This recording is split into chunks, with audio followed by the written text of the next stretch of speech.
101 y acaba de llegar nuestro invitado con un tema importantísimo porque el año pasado el gobierno dominicano anunció la fusión de instituciones sumamente importantes de ayuda social, de respaldo social, que es Supérate y ADES. Esa fusión ahora comienza. Y digo comienza porque todo ahora tiene una nueva dirección. Supérate, Gloria Reyes salió al Ministerio de la Mujer, entra la exministra de la Mujer, entra a dirigir Supérate, y esto representa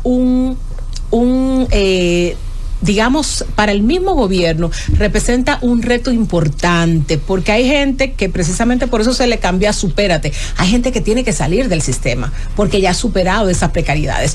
Hoy recibimos a Augusto Sánchez, director general del SIUVEN, un elemento súper importante en todo este engranaje. ¿Por qué? Porque el SIUVEN es el sistema único de beneficiario, el que levanta la información y a partir de ahí comienza todo el proceso de apoyo social. Bienvenido, Augusto, gracias por estar con nosotros. Muchas gracias a esta tribuna por aceptarnos, por esta invitación que para nosotros reviste mucha importancia, porque es un espacio donde desde niño crecí escuchándolo, crecí aprendiendo con todos el pasado que estuvo por aquí, las personas que tuvieron en el pasado, histórica. Una cabina que para mí formó, sí, Rosendo, sí, que para mí formó parte de mi infancia, de mi crecimiento adolescente y de mi pensamiento político y social. O sea, nosotros también estábamos así. Sí, yo me imagino. Sí, y te motivaste por él estudiar. Ellas son las dos reliquias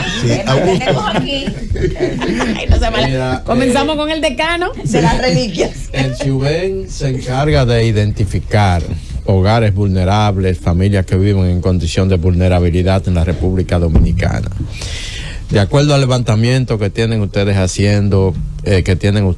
¿cuántas familias dominicanas estarían viviendo en condiciones vulnerables y a cuántas le llega la asistencia del gobierno? Bueno, muchas gracias por la pregunta. Empiezo primero poniendo un contexto de eso que mencionabas de las funciones del Sistema Único de Beneficiarios. Pues de entrada, nuestro decreto que de reciente emisión, el 562-25, nos adscribe al Ministerio de Hacienda y Economía como la institución encargada precisamente de identificar, como bien mencionaba Rosendo, categorizar, clasificar y a su vez poner la priorización de los hogares en condición de vulnerabilidad y pobreza a través de diversos instrumentos. El SIUVEN a su vez está encargado de salir a la calle a identificar estas familias y poner esos datos al servicio de los sistemas de protección social, específicamente de instituciones como Supérate, instituciones como CONADIS, CONAPE y otras más de este sistema que a su vez sirven para atender las principales prioridades del pueblo dominicano. El último gran estudio nacional se realizó en el 2018.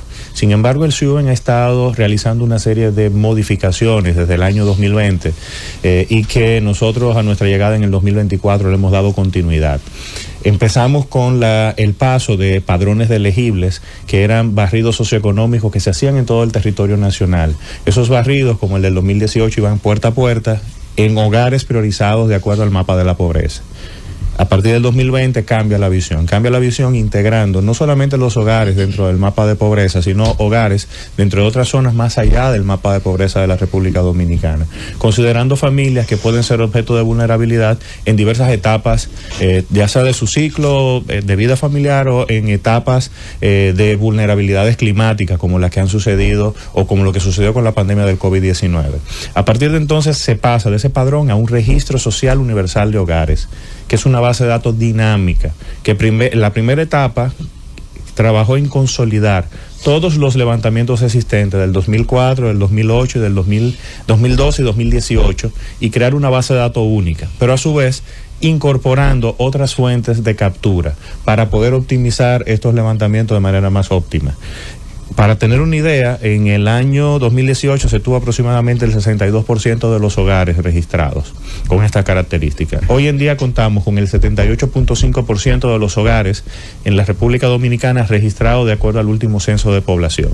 ¿Esto qué significa? Una base de datos más amplia, pero a su vez con la vocación de ser dinámica, de poder ser utilizada para intercambios a través de sistemas de interoperabilidad, aprovechando los registros administrativos que reposan en la administración pública. Según los datos que da, hay un mayor registro hoy. Sí. ¿Eso significa que hay un mayor número de personas en estado vulnerable o que simplemente que el registro se amplía? Bueno, ambas cosas. Significa que tengo más personas registradas en el SIUBEN, pero también que he podido mejorar la identificación de los hogares vulnerables. O sea, hogares que no solamente pasan por el sedazo del índice de calidad de vida. Y ahí explico el instrumento para poder llegar a la conexión de la pregunta que nos hacía de las estadísticas principales del país. El índice de calidad de vida es el instrumento que a través del decreto del 2007 que establece como el método de focalización para los programas sociales del gobierno dominicano. Y es un índice que considera 5 dimensiones. Una dimensión que tiene que ver con la característica de las viviendas, otra con el acceso a servicios y bienes que tienen en el hogar, un tercero que tiene que ver con el hacinamiento y la carga, un cuarto con la carga y la dependencia, los miembros en condición de dependencia, y un quinto con el acceso a tecnología de información y comunicación. Con esto se hace un proceso estadístico que te permite categorizar los hogares en función de estos valores y te parametriza. Te dice, bueno, este hogar tiene un valor de 0.30 y eso significa que ICB1. Este hogar cumple con 0.50, es ICB2, y así sucesivamente. Hay 4 niveles de corte.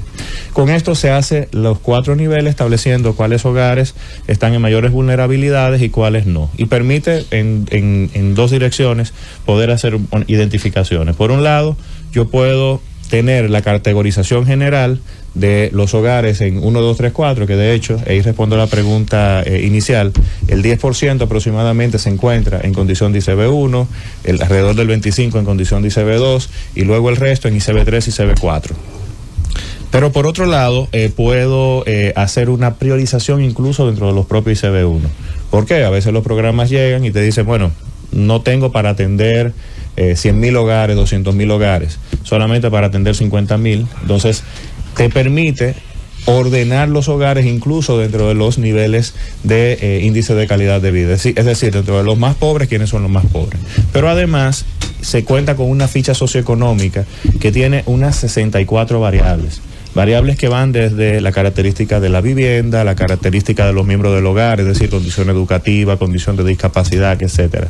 Y todo eso te permite tener acceso a otros niveles de vulnerabilidad. Por ejemplo, puedo tener un hogar que sea ICB4, pero que a su vez tengan miembros que estén en condición de dependencia, adulto mayor en condición de dependencia. Y bueno, hay políticas públicas que van orientadas para esto. Puedo tener un hogar ICB4 también, pero que tengan un niño en condición de autismo. Entonces hay política pública orientada para esas familias. O puedo tener un hogar ICB4, pero en condición de vulnerabilidad climática. Y es otro de los índices que el SIUBEN trabajó desde el año 2013 y que se le ha venido dando continuidad y ahora se encuentra en proceso de rediseño, con el objetivo de identificar cada hogar cuál es el riesgo climático que tiene. De hecho, este índice es una meta priorizada del gobierno dominicano que se tiene entre las 10 prioridades que se establecieron a principio de la gestión de 2024, con el objetivo de reducir los hogares con vulnerabilidad climática, que en este momento alcanzan un 56%. O sea, eso significa que ante una inundación tienen mayor riesgo de verse en condición de inundación o de daños o de que algún miembro pueda sufrir alguna pérdida económica o alguna pérdida incluso física en este sentido. Susana. Sí, señor Augusto, ¿verdad? Hola, ¿cómo está, Susana? Sí, muy bien, muy bien. Escuchando, ¿verdad? La conceptualización, pero la realidad es que nada más estaba leyendo así rápidamente unos escritos que he estado haciendo Andy, donde hablaba de la mala focalización y de la pérdida de focalización del subsidio, y lo explicaba porque la relación nada más en el aliméntate, ¿verdad? Sí. Lo que ha subido la cantidad de subsidiados, según el ADES, no se corresponde con el aumento, con la disminución que dice su mismo gobierno que ha tenido los ICB, ICB1 y ICB2. Sí. Y eso es en uno donde los criterios están demasiado claros, sin hablar de los otros subsidios condicionados, donde hay mucha gente que dice que, por ejemplo, el que está atado uno a los otros, no le sale, o son beneficiarios gente que no está dentro de esa categorización. De hecho, hasta el presidente Leonel Fernández estaba elegible, porque lo que hacían ustedes, todo el que no estaba cotizando estaba metido ahí.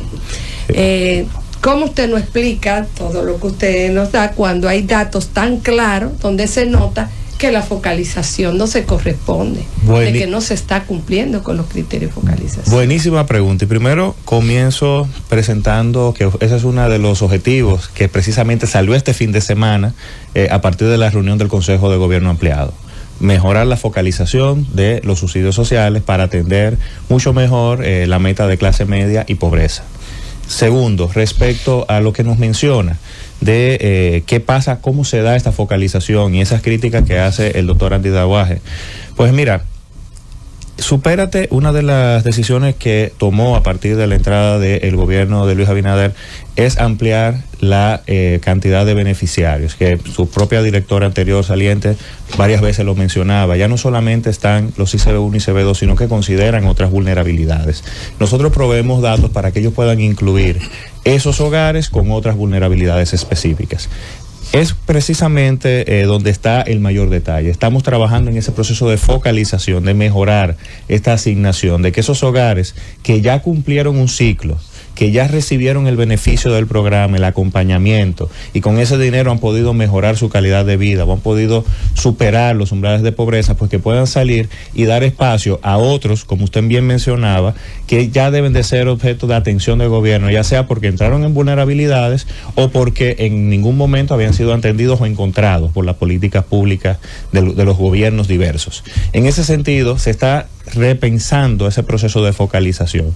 Respecto al tercer elemento que usted menciona de cómo se está trabajando en específico con el bono de Navidad, pues sí, ese error todos lo vivimos y fue un error de asignación. Un error que se subsanó luego en ese mismo proceso y que posteriormente, en esta edición del bono Navidad de este año, tomamos las previsiones del lugar. De hecho, participamos en ese proceso ayudando en la focalización más adecuada, donde se hizo no solamente un análisis de los que están en la seguridad social de manera formal, tal como usted indica, sino también otros análisis con otros registros administrativos existentes, como por ejemplo, aquellos que estaban en Supérate se les dio una transferencia directa, y una transferencia directa que a su vez recibieron en sus cuentas.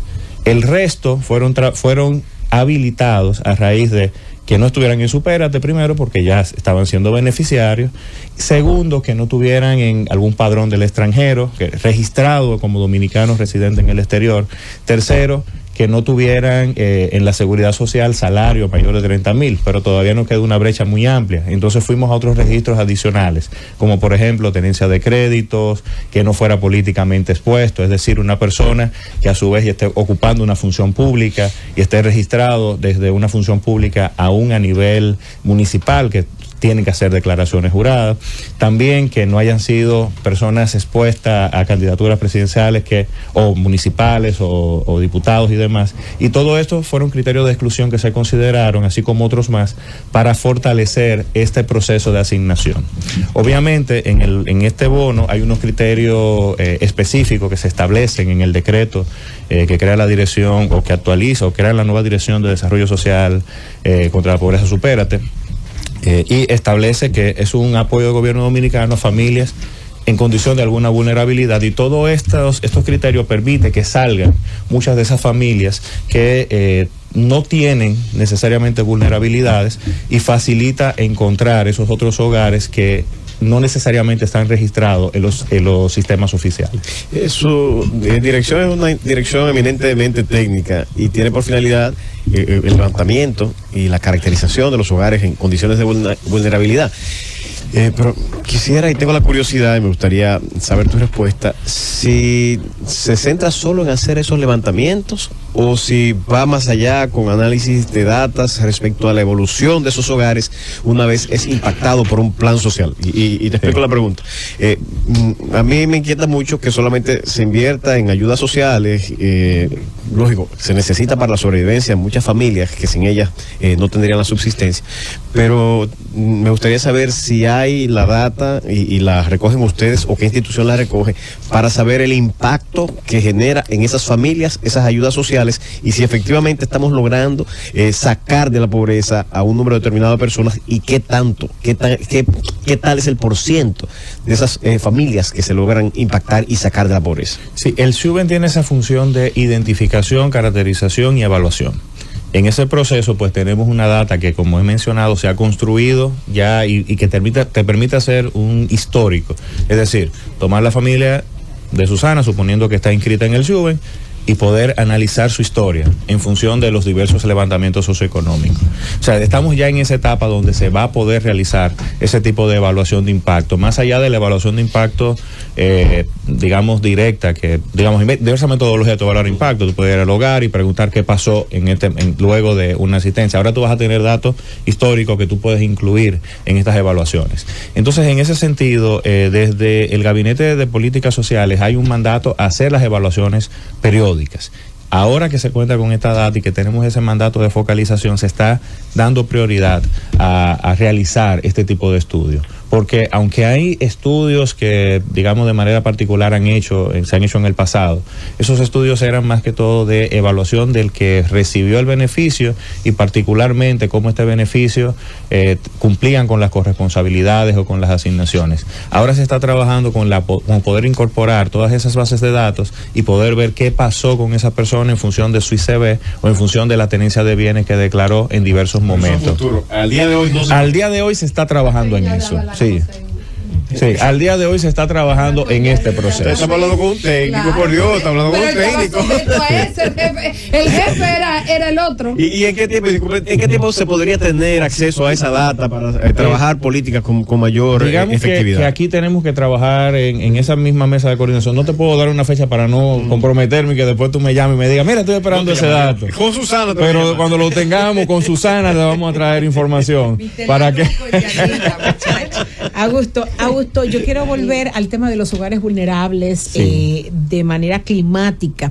¿Qué se va a hacer? Primero, ese levantamiento, cuando tú hablas de un 50%, estamos hablando de la mitad de los hogares de la República Dominicana. Sabemos que aquí hay zonas como Santo Domingo Este llenas de cañada, donde la gente ha construido alrededor de esa cañada. Lo mismo pasa en Santo Domingo Norte. Pero si es tanta, ¿cómo se va a hacer ese levantamiento y esa respuesta? ¿Qué se va a hacer con esa gente? Porque yo he visto gente que llevó un camión de arena, de tierra, rellenó el río Sama, sí, y construyó encima del río Sama. Así es. Esos son riesgos que, digamos, primero hay un tema de conciencia social que hay que trabajar de manera general, porque sí, hay muchos incluso proyectos que se establecen en lugares donde hay vulnerabilidad y que se sabe que existe. Entonces hay que trabajar. Un constructor famoso que hay por ahí. Hay que trabajar muy de la mano. La permisología debe regular. Con la permisología y demás. Y es un proceso importante que va en avance con... Es decir, el uso de suelo,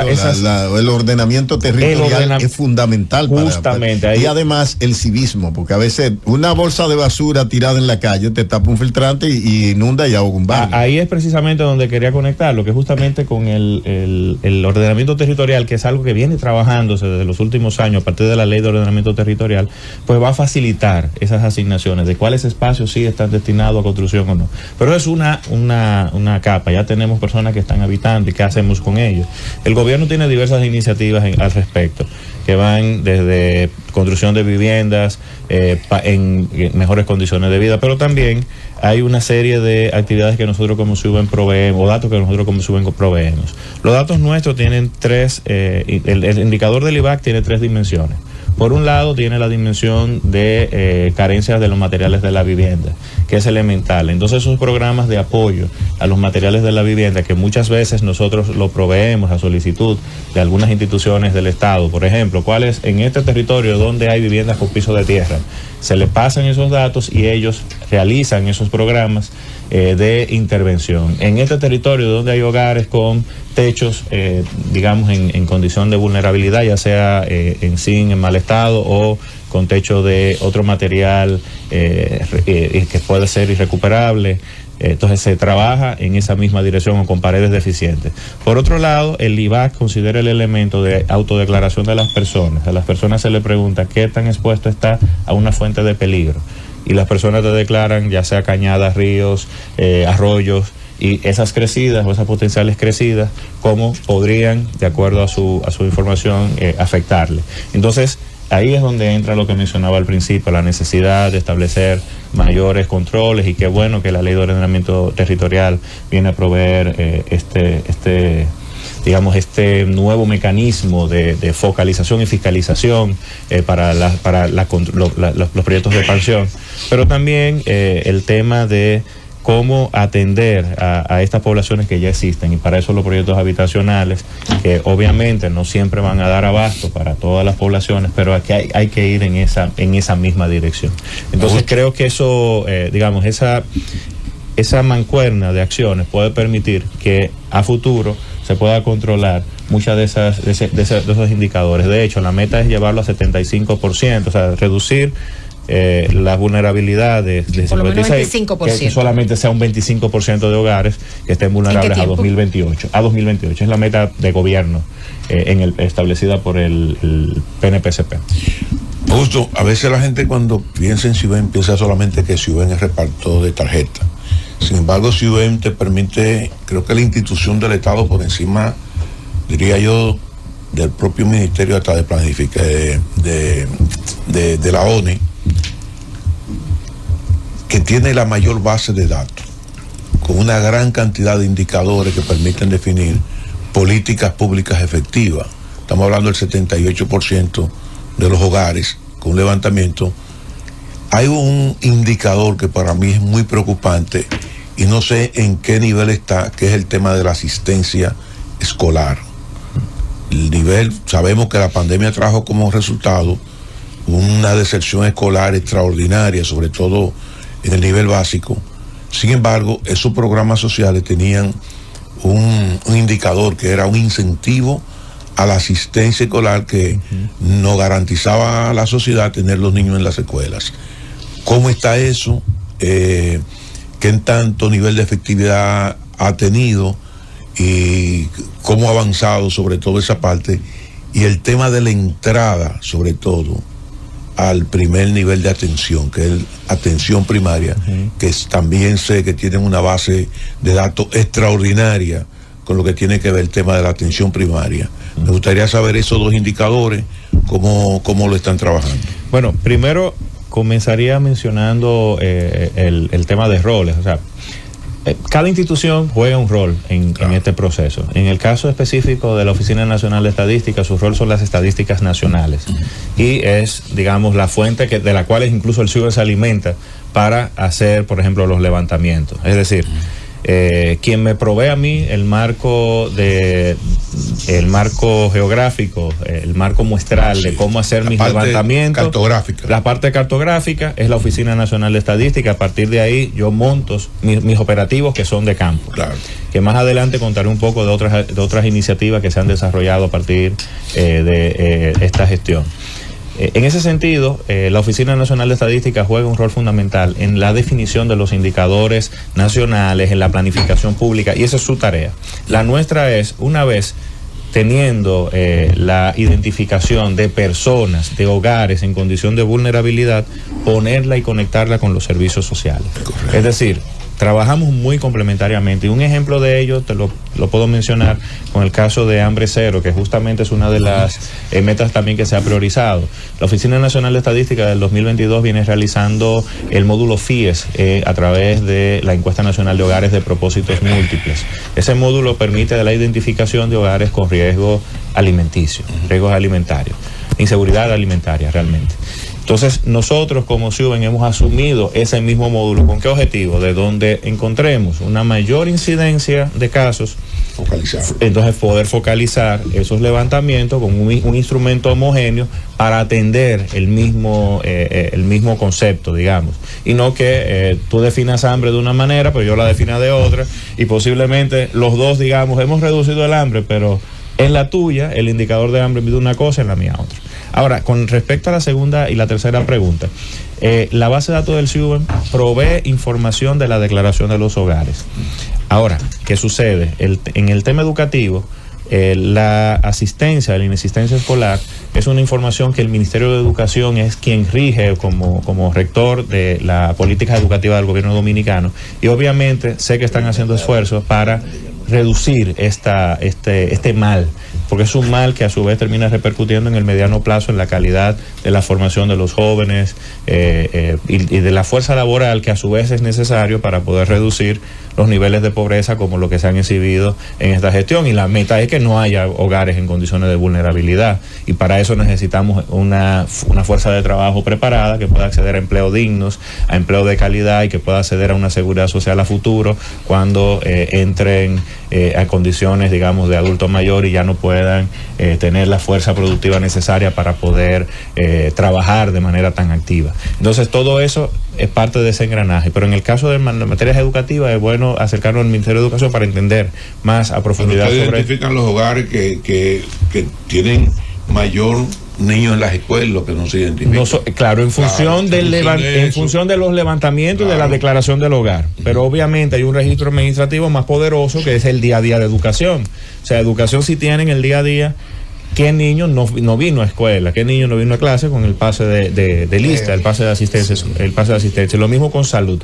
O sea, con la creación del expediente de salud, que es un proceso también que está en construcción y que se ha hablado desde Burocracia Cero en diversos momentos, pues nos va a poder permitir entender esa vulnerabilidad. Desde el SIUBEN medimos otras vulnerabilidades de salud. En la ficha se incluyen preguntas de autodeclaración. Obviamente estas preguntas lo que te permiten es identificar vulnerabilidades diversas, y con estas vulnerabilidades diversas un hogar tiene mayor probabilidad de ser escogido para algún programa de apoyo social. Augusto, escuchándote, siento que, y quiero preguntarte, ¿cuál es el criterio con el tema del manejo de la data, con esos indicadores? Porque siento que el propio Estado se contradice, y aquí no hay una institución que ha asumido una vocería y que se diga, mire, es el SIUBEN que debe asumir la vocería con los indicadores. ¿Por qué? Porque aquí Economía te da unas estadísticas, la ONE te da unas estadísticas, Hacienda te da estadísticas, y cuando vemos, de hecho con el mapa de pobreza, se dice, tales provincias son los de mayores niveles de pobreza y donde se le da un tema de prioridad, y en resumen, cuando tú ves estas contradicciones, tú dices, ¿cómo se van a diseñar esas políticas públicas para decir que si Asua tiene un nivel de pobreza, a nivel interinstitucional con las demás instituciones, cómo tú vas a sacar esa provincia de pobreza? Entonces, ¿qué tú entiendes que hay que hacer con relación al tema de la vocería y los verdaderos indicadores, partiendo de todas esas datas? Eso que tú mencionas es muy interesante, la necesidad de coordinación, y que el presidente hizo mucho énfasis en ese tema. Coordinar, que las instituciones coordinemos y que trabajemos bien de la mano. Sin embargo, creo que también hay que entender el indicador. Porque, ¿qué sucede? Podemos decir, bueno, el ICB nos está hablando de 9% en ICB1, pero la pobreza monetaria MEPID, el viejo MEPID, el Ministerio de Hacienda y Economía nos dice que es 2.5 puntos porcentuales. Bien, no necesariamente es contradictorio. ¿Por qué? Porque la metodología oficial que ha asumido el país desde el año 2010 es la metodología de pobreza monetaria. Es una metodología que te permite identificar que un hogar, en función de una cesta de bienes, pues, tenga los ingresos necesarios para adquirir esos bienes que se consideran básicos. Y, si se quiere, medido a nivel de kilocaloría, es decir, la ingesta de alimentos necesarios para cubrir la kilocaloría que se supone satisface el adulto promedio, la persona promedio, de acuerdo a la característica del hogar. Pero eso es un indicador, y es un indicador que me habla de si cuento con el ingreso suficiente para poder afrontar. ¿Y qué nos están diciendo los datos? Bueno, con las políticas de empleo que se han venido llevando a cabo, con el crecimiento económico que felizmente República Dominicana ha experimentado en las últimas décadas, con el desarrollo de la fuerza productiva, la creación o la captación de inversión, el control inflacionario, han permitido que se reduzca la pobreza monetaria. Ahora bien, eso es una manera de medir la pobreza. Hay otras dimensiones. Y de hecho, en el enfoque, en los estudios de pobreza, se habla de pobreza desde el concepto multidimensional. Y una manera de medir pobreza multidimensional es el ICB. Es una forma de acercarnos, es un proxy, porque es un indicador que te permite captar carencias. Detállales indicadores a la audiencia más. Sí, ese era el que mencionaba hace un ratito, que te permite, el índice de calidad de vida permite identificar un hogar en función de los materiales de la vivienda, si tiene materiales carentes o no, en función de la tenencia de bienes y acceso a servicios, es decir, si tiene, por ejemplo, agua potable, un servicio de sanitario adecuado, etcétera. O si tiene algunos artículos de primera necesidad también. En un tercer elemento, si el hogar, la composición del hogar, si los miembros están asistiendo, si tenemos o no ninis en el hogar, es decir, personas que ni estudian ni trabajan. Los ninis. Los ninis. ¿Y por qué? Porque eso es un problema para la seguridad pública, porque se pueden ver vulnerables a participar en actividades delictivas o delinquir, o para la fuerza laboral que puede necesitar esa mano de obra para seguir produciendo. Tenemos también en una cuarta dimensión, la dimensión de composición del hogar, y aquí fundamentalmente si hay dependencia, si los adultos mayores, si tenemos una concentración de adultos mayores dependientes, de niños dependientes, etcétera. Y una quinta de acceso a tecnología de información y comunicación. Entonces, con ese acceso a tecnología de información y comunicación, también medimos brecha digital y eso forma parte de esta dimensión. Es decir, mientras por un lado vamos mejorando el ingreso y que esperamos que los hogares utilicen esos ingresos de forma racional, digamos en teoría, pero en la práctica sabemos que no. Entonces el ICB viene a complementar. Entonces tenemos que verlo como complementario. Quizás, como tú decías, lo que nos ha faltado es que todo el mundo entienda para qué se usa cada cosa, porque son elementos complementarios. Lo que tú mencionabas del mapa de pobreza, el mapa de pobreza te mide vulnerabilidades territoriales. Nosotros tenemos un índice a través del ICB que se llama privaciones territoriales, y esas privaciones territoriales permite ordenar el territorio hasta a nivel de municipio, a nivel de distrito municipal incluso, cuáles tienen mayores privaciones. Pero el mapa de pobreza, ese índice no sustituye el mapa de pobreza, debe complementarlo. Entonces la lectura que debe dársele es una lectura hacia donde debe ir.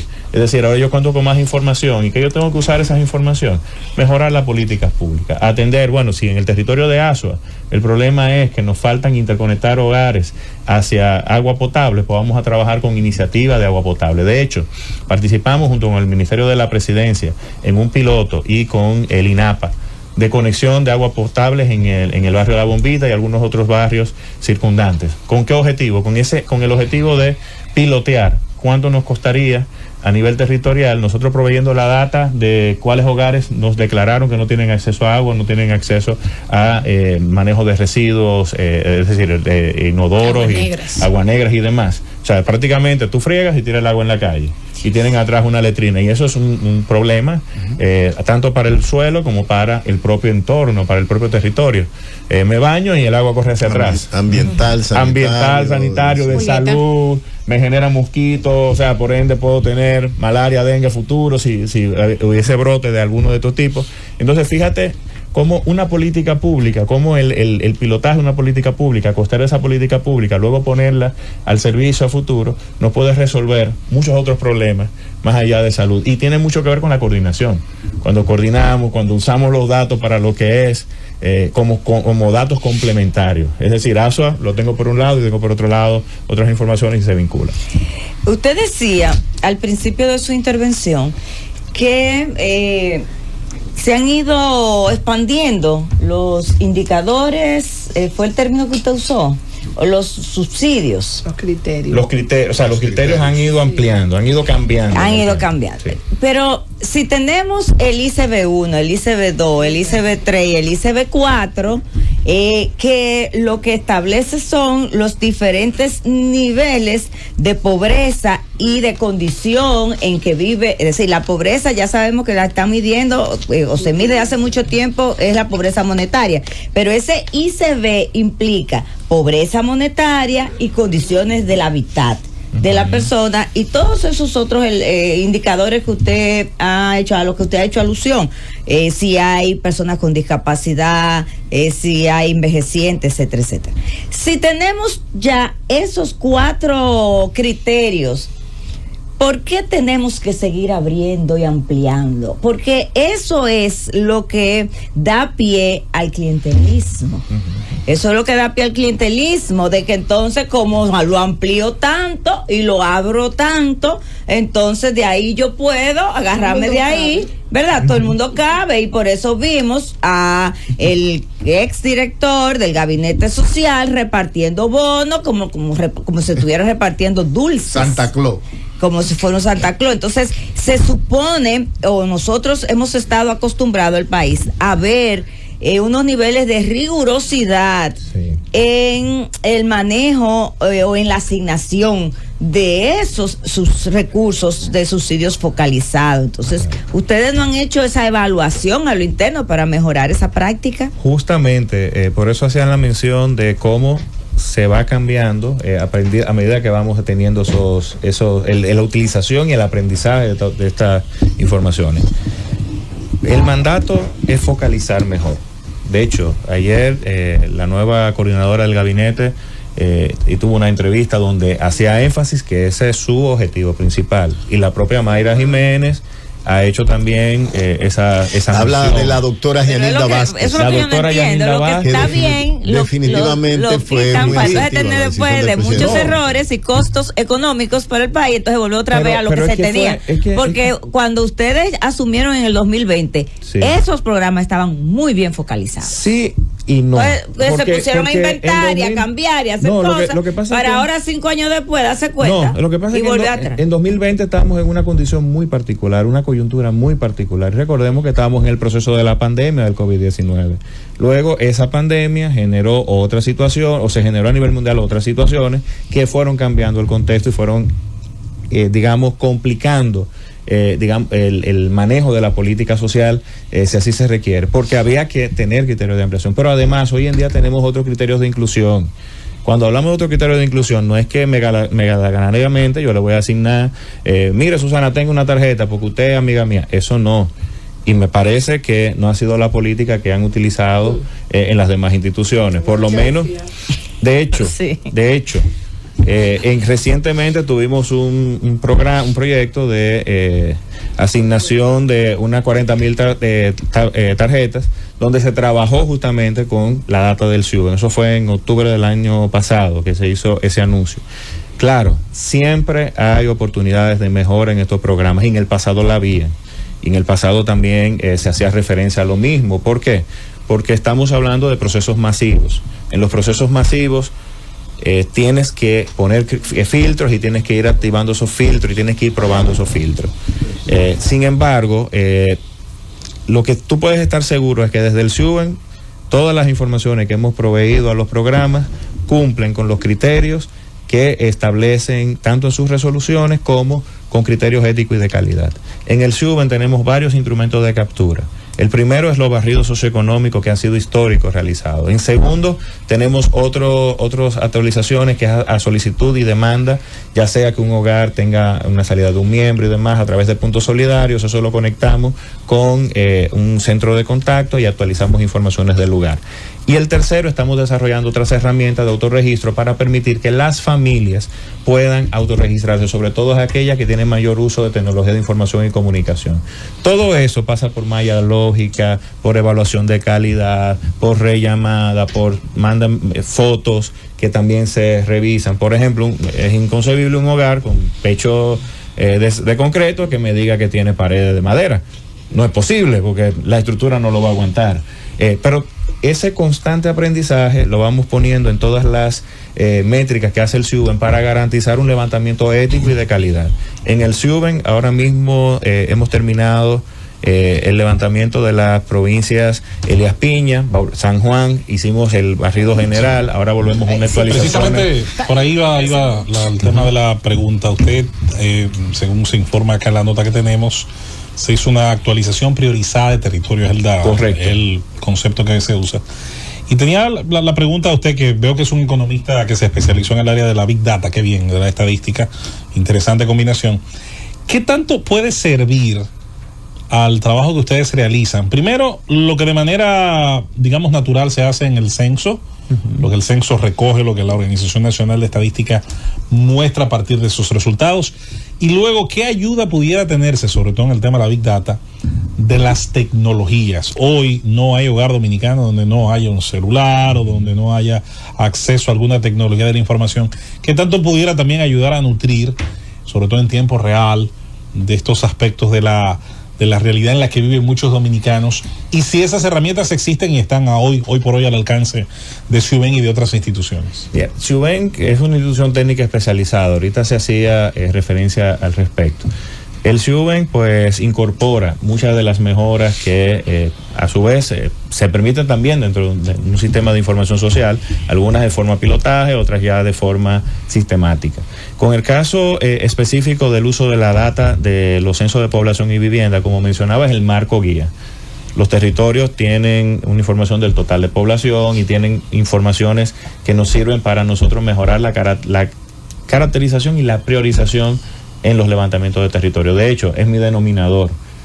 El tope de población es el que establece la Oficina Nacional de Estadística, y nosotros salimos con esa información de guía, además de una cartografía, que en este caso ellos tuvieron una cartografía utilizando herramientas de geolocalización, por ende automatizada. Esa cartografía pues ha sido perfectamente replicada, y nosotros mandamos actualizaciones de lo que encontramos que ellos no tuvieron, porque obviamente eso pasó en el 2022 y los hogares crean nuevos, salen algunos, se construyen donde había una casa, ahora encontramos un edificio, se destruyen espacios, se dedican espacios a áreas naturales, etcétera.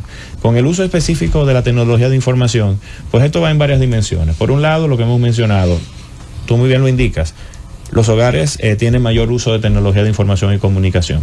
Por ende, los hogares ya están en una condición de madurez para poder utilizar herramientas. De hecho, están acostumbrados a llenar encuestas, y a futuro hemos creado incluso con la OPTIC, estamos entre uno de los perfiles priorizados para la carpeta ciudadana, y que los datos del Ciuben, las personas puedan acceder, incluir su perfil y puedan autodeclararse, y nosotros pues hacer una evaluación posterior puntual de algunos criterios y garantizar la fiabilidad del dato. Eso es una manera de aprovechar las herramientas existentes. Pero luego te puedo contar algunos ejercicios, como por ejemplo en Santo Domingo Este y Asua.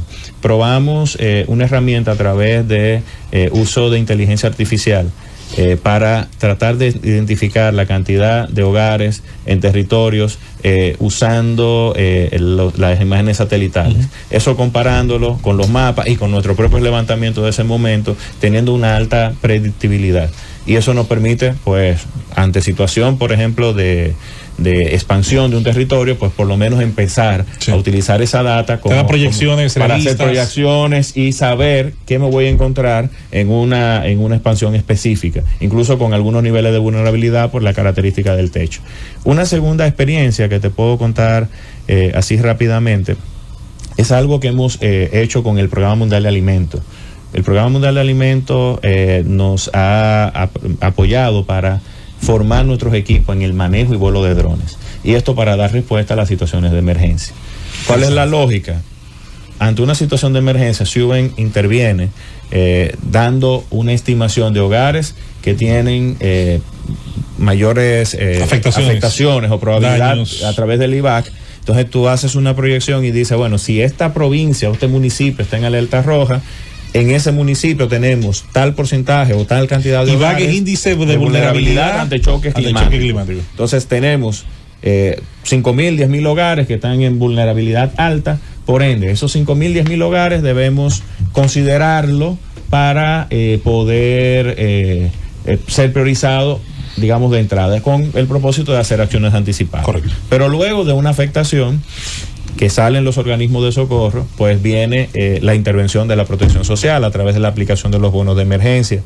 Los bonos de emergencia es un instrumento que se ha normado y que busca atender a aquellos hogares que han tenido pérdidas efectivas, ya sea por muerte, ya sea por pérdida de los materiales, techo, piso, ante una afectación hidrometeorológica. Entonces, posteriormente, hemos estado trabajando en el vuelo de drones para ayudar a la precisión, a la identificación más adecuada de esos hogares que han sufrido afectaciones posteriores a estos hechos. Entonces, eso es una forma de cómo usamos los datos o las nuevas tecnologías desde el CIUBEN. Augusto Sánchez, director de Los Santos, perdón. De los últimos días. Bueno, tenía que corregírmelo desde el momento. Y más al final. No. Final, vamos a hacer una pausa, Augusto. Regresamos enseguida en este Gobierno de la Mañana hablando de los planes del CIUBEN, lo que está haciendo el CIUBEN y ese apoyo a la gente, sobre todo a quienes viven en vulnerabilidad. Llévatelo, Fran.